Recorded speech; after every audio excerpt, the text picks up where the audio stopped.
دوستو، علامہ اقبال نے Lawrence of Arabia کے عرب نیشنلزم پر تقریباً 1 صدی پہلے کہا تھا کہ کرے یہ کافر ہندی بھی جرأت گفتار، کرے یہ کافر ہندی بھی جرأت گفتار، اگر نہ ہو امرائے عرب کی بے ادبی، اگر نہ ہو امرائے عرب کی بے ادبی۔ یہ نکتہ پہلے سکھایا گیا کس امت کو کہ وصال مصطفی افتراق بولہبی، نہیں وجود حدود و ثغور سے اس کا، نہیں وجود حدود و ثغور سے اس کا، محمد عربی سے ہے عالم عربی۔ عالم عرب جو کہا جاتا ہے وہ محمد عربی صلی اللہ علیہ وسلم کے دم پر عالم عرب بنا ہے۔ نام نہاد عالم عرب، اگر رسول اللہ صلی اللہ علیہ وسلم اور اسلام وجود میں نہ آیا ہوتا تو عالم عرب کا بھی کوئی وجود نہ ہوتا، اور رسول اللہ صلی اللہ علیہ وسلم صرف عربوں کے لیے نہیں، پوری انسانیت کے لیے آئے تھے اور پوری انسانیت کو ایک سمجھتے تھے۔ میں کسی عرب حکمراں کے بجائے امام کعبہ بنے ہوئے عبد الرحمن السدیس سے پوچھنا چاہتا ہوں کہ کیا یہ غلط ہے کہ اللہ کے رسول نے اپنے آخری حج کے خطبے میں عرب اور عجم، کالے اور گورے اور دوسری نسلی تفریقوں کو پاؤں تلے رونت دیا تھا؟ اگر یہ بات غلط ہے تو سدیس کو اگلے جمعے کے خطبے میں یہ بات کہانی چاہیے کہ یہ بات غلط ہے۔ اس کے بعد تقریباً کئی صدیوں تک معلوم دنیا کے آدھی دنیا پر عربوں کا راج رہا۔ کیا تاریخ سے بتا سکتے ہیں کہ عجمی اکثریت نے کبھی عربوں کا نسل اور رنگ کے بنیاد پر ان سے اختلاف کیا؟ نہیں بتا سکتے۔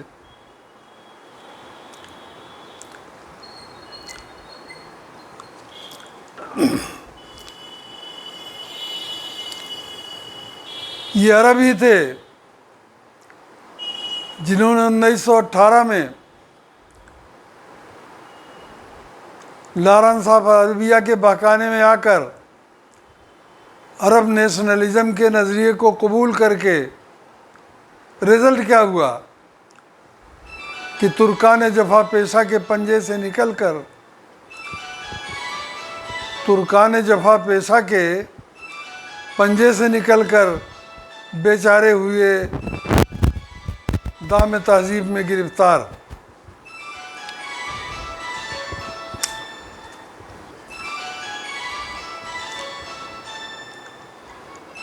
یہ عرب بھی تھے جن کی چیرہ دستیوں سے تنگ آ کر مصطفیٰ کمال نے ترکی سے عربی زبان کے ساتھ ساتھ اسلام کو ہی خارج کرنے کی کوشش کی۔ اس میں قصور عربوں کا تھا کہ اس ری ایکشن میں آ کر اس نے عربی زبان کے ساتھ ساتھ عربوں کے ذریعے پھیلائے گئے مذہب کا بھی بیخ کنی شروع کی۔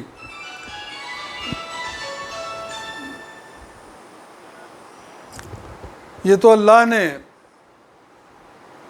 ان میں امیر شکیب ارسلان، عدنان مندریس اور جلال بایار جیسے لوگوں کو پیدا کر دیا کہ انہوں نے پھانسیوں پر لٹک کر بھی ترکی میں اسلام کو زندہ و باقی رکھا، اس میں عربوں کا کوئی حصہ نہیں ہے۔ السدیس نے اپنے جمعہ کے خطبے میں رسول اللہ پر بہتان باندھا کہ انہوں نے مدینہ میں عربوں سے، یہودیوں سے سمجھوتا کیا تھا۔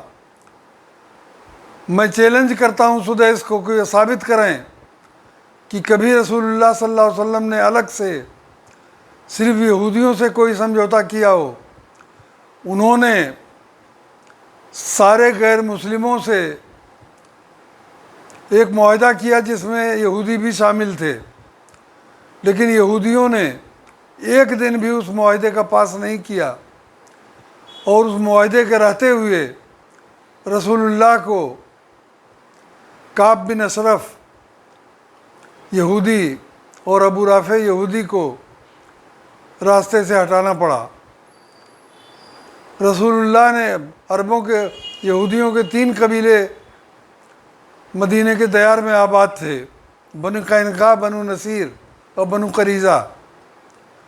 بنو قینقاع کو پہلے جلا وطن کیا گیا ان کی سازشوں کی وجہ سے، اس کے بعد بنو نصیر کو مدینہ سے جلا وطن کیا گیا۔ خندق کی جنگ میں جب مسلمان عورتوں اور بچوں کو ایک محفوظ مقام پر اکٹھا کر دیا گیا تھا تو قریش سے سازش کی بنو قریظہ نے کہ یہ لوگ تو خندق پر جمع رہیں گے اور یہود عورتوں اور بچوں پر حملہ کر کے انہیں شہید کر دیں۔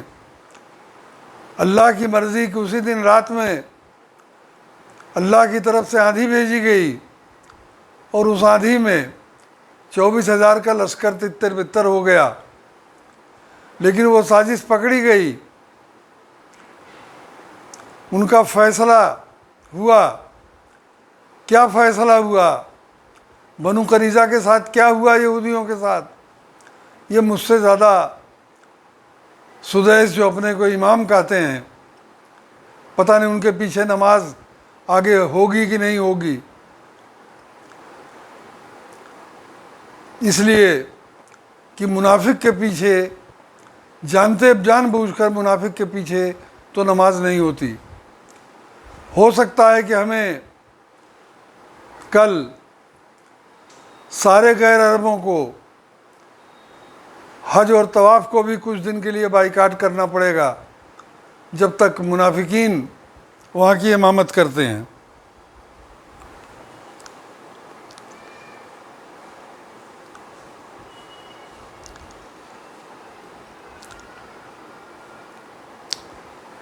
سدیس کو اچھی طرح معلوم ہے کہ جب رسول اللہ صلی اللہ علیہ وسلم نے تبوک کا سفر کیا،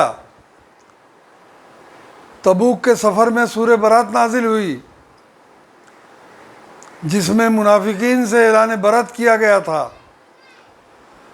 تو رسول اللہ صلی اللہ علیہ وسلم پورے لشکر کے ساتھ حج پہ نہیں پہنچ سکتے تھے، تو انہوں نے سورہ برات حضرت علی کو دے کر سیدھے مکہ روانہ کیا کہ حج میں اعلان کر کے سورہ برات سارے مسلمانوں کو سنا دیں۔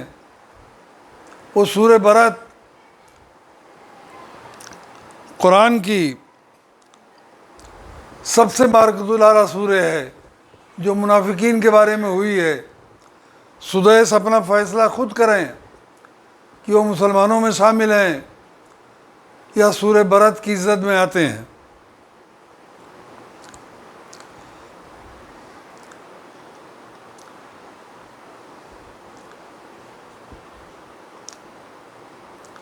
سورہ برات قیامت تک نافذ رہے گی، وہ ایک زمانے کے لیے نہیں تھی، وہ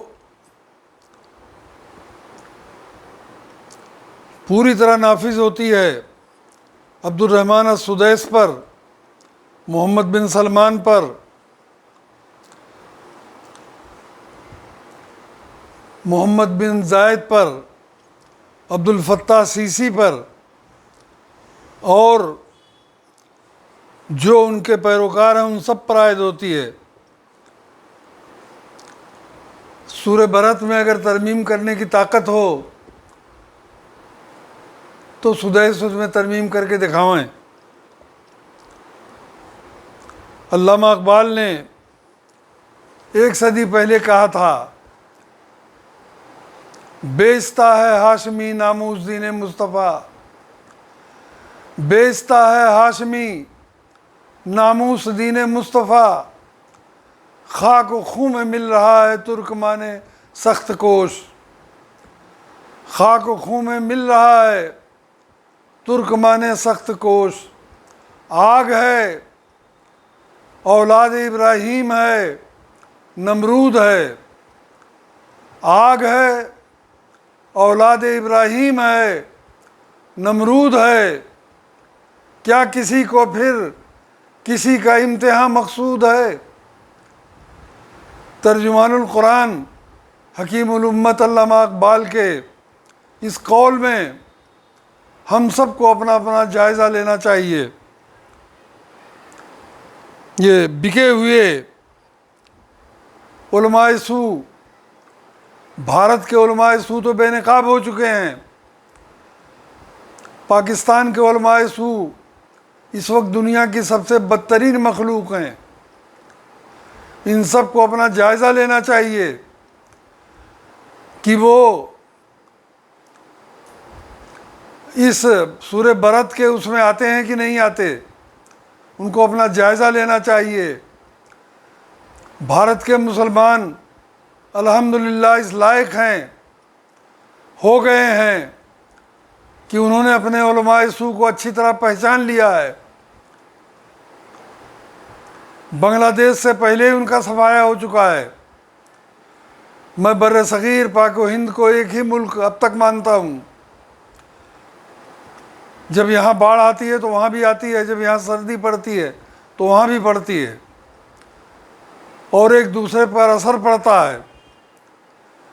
پاکستان کے عوام اگر بھارت کے عوام کے اتنا ہی اپنے علماء سو کو پہچان لیں تو امت پر بہت بڑا رحم ہوگا۔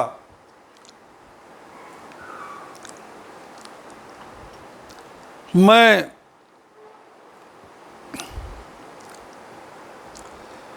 پوری دنیا کے مسلمانوں سے عربوں کا بائیکاٹ کرنے کا موڈ بنا رہا تھا، لیکن پھر سوچا کہ جن عرب ماؤں نے ان غداروں کو جنم دیا ہے انہی عرب ماؤں نے تو محمد بدی، محمد مرسی، خالد مشال اور ان کا کیا نام ہے،